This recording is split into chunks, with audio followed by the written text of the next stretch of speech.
Hello, welcome back to Roshni's vlogs. അപ്പോൾ എല്ലാവരും സന്തോഷത്തോടെ ആരോഗ്യത്തോടെ ഇരിക്കുന്നതെന്ന് വിചാരിക്കുന്നു. അപ്പം നമ്മളുടെ ഇന്നത്തെ വീഡിയോ ഒരു ചിക്കൻ ഫ്രൈ ആണ് കേട്ടോ. വളരെ സിമ്പിളായിട്ട് നമ്മുടെ വീട്ടിലുള്ള കുറച്ച് ഇൻഗ്രീഡിയൻസ് ഒക്കെ ചേർത്ത് ഉണ്ടാക്കിയെടുക്കാൻ പറ്റുന്ന ഒരു ചിക്കൻ ഫ്രൈ ആണ്. അപ്പം ഞാനിവിടെ ഒരു 350 ഗ്രാം ചിക്കൻ എടുത്തിട്ടുണ്ട്. അത് നല്ലതുപോലെ വാഷ് ചെയ്ത് ചെറിയ പീസസ് ആയിട്ട് കട്ട് ചെയ്തെടുത്തിട്ട് അതിലേക്ക് ആവശ്യത്തിന് ഉപ്പും ഇഞ്ചിയും വെളുത്തുള്ളിയുടെ പേസ്റ്റ് ചേർത്ത് കൊടുത്തിട്ടുണ്ട്. പിന്നെ ഒരു മുട്ട, പിന്നെ കാശ്മീരി ചില്ലി പൗഡർ 2 ടീസ്പൂൺ ചേർത്ത് കൊടുക്കുന്നുണ്ട്. പിന്നെ ഒരു മല്ലിപ്പൊടി 2 ടീസ്പൂൺ ചേർത്ത് കൊടുക്കുന്നുണ്ട്. പിന്നെ നമ്മൾ ചേർത്ത് കൊടുക്കുന്നത് ഗരം മസാലയാണ്, അത് 1 ടീസ്പൂൺ ചേർത്ത് കൊടുക്കുന്നുണ്ട്. പിന്നെ ആവശ്യത്തിനുള്ള മഞ്ഞൾ പൊടിയും കൂടെ നമ്മൾ അതിലേക്ക് ചേർത്ത് കൊടുക്കും. എന്നിട്ട് ഞാനിവിടെ പൊരിച്ച ചിക്കൻ മസാലയും കൂടെ എടുക്കുന്നുണ്ട് കേട്ടോ. അത് നിർബന്ധമൊന്നുമില്ല, അപ്പോൾ അതുകൂടെ ഞാൻ അതിലേക്ക് ആഡ് ചെയ്തിരിക്കുന്നു. അത് ഞാൻ ഏകദേശം ഒരു ടേബിൾ സ്പൂൺ എടുത്തിട്ടുണ്ട്. അതുപോലെ തന്നെ 1 ടേബിൾ സ്പൂൺ റൈസ് പൗഡറും കൂടി എടുത്തിട്ടുണ്ട് കേട്ടോ. എന്നിട്ട് നല്ലതുപോലെ ഒന്ന് മിക്സ് ചെയ്തിട്ട് അത് നല്ലപോലെ അടച്ച് നമ്മൾ ഫ്രിഡ്ജിൽ ഒരു 20 മിനിറ്റ് റെസ്റ്റ് ചെയ്യാൻ വേണ്ടി വെക്കുകയാണ് കേട്ടോ.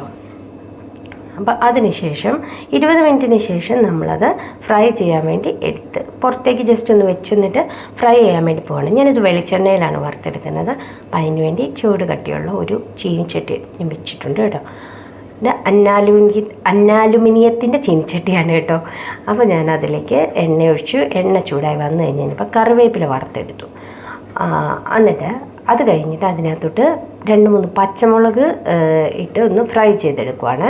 അപ്പോൾ ഈ പച്ചമുളകൊക്കെ കിടക്കുമ്പോൾ കാണാനും നല്ല രസമുണ്ട്, പിന്നെ നല്ല ടേസ്റ്റാണ് കേട്ടോ അത് കഴിക്കാനും. അപ്പോൾ ഈ പച്ചമുളകും മാറ്റി കഴിഞ്ഞിട്ട് പിന്നെ ഞാൻ ഇതിലേക്ക് ചേർത്തത് പെരിഞ്ജീരകമാണ് കേട്ടോ.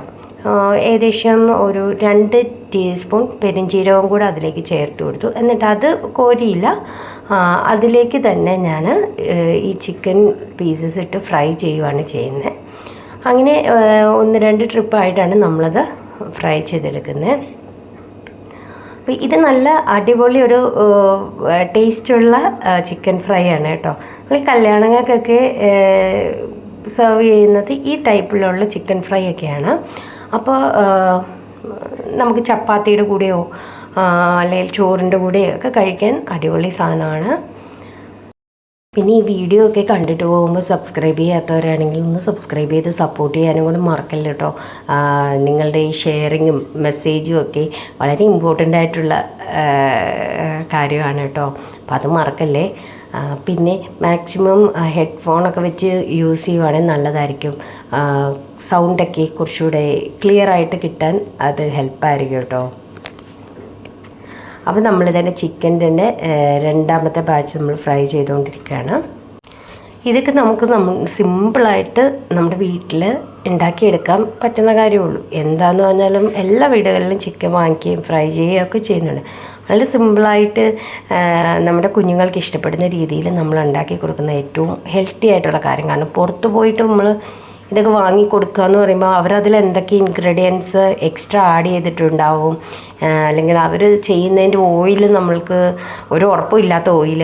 അപ്പോൾ അതുകൊണ്ട് തന്നെ നമ്മുടെ കുഞ്ഞുങ്ങൾ ഹെൽത്തി ആയിരിക്കുക, അല്ലെങ്കിൽ നമ്മുടെ ജനറേഷൻ തന്നെ ഹെൽത്തി ആയിരിക്കുക എന്നുള്ള ഓരോ ഉത്തരവാദിത്വം നമ്മൾ ഓരോ പേരൻസിൻ്റേത് വേണം. അപ്പോൾ അതുകൊണ്ട് നമ്മൾ പരമാവധി കുറച്ച് കഷ്ടപ്പാടൊക്കെയാണ്, ഓക്കെ, എന്നാലും കുഴപ്പമില്ല, നമ്മുടെ കുഞ്ഞുങ്ങൾക്ക് വേണ്ടിയല്ലേ. ഓക്കെ, നമുക്ക് അടുത്ത വ്ളോഗിൽ കാണാം. ബൈ.